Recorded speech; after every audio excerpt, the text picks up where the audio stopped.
Umar, Nurmuhammad, Yusuf. O'zlari ham Hasan, Zuhrada, oilada Hasan, Zuhra, и o'zlarida ham ikkita egizaklar. Fatulay va Zuhra забери меня сама естественным путем, от всего лишь одной стимуляции. У нас сейчас дома двойня, два прекрасных мальчика. Ular bilan televideniyega ham chiqqanlar, o'zlarini ham berganlar. Yakkasaroyda necha yillik bizani bemorimiz, rost bizani yaqinlarimiz. Yaxshi ko'ramiz. Men 2017-yildan 2021-yilgacha juda ham ko'p lecheniya olganim uchun menda уже lecheniyalardan anaqa yo'q edi. Umid qolmagandi.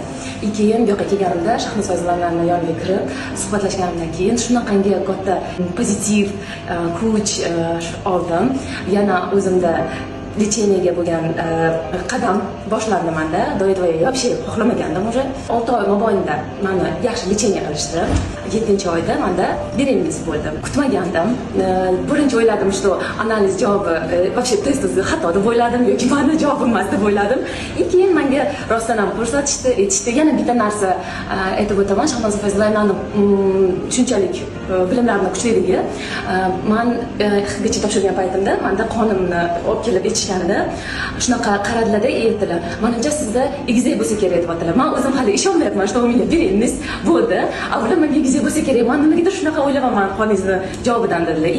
Qaysidir qanchadir vaqtdan keyin UZIda rostdan ham egizak bo'ldi. Juda ham kutmagandim.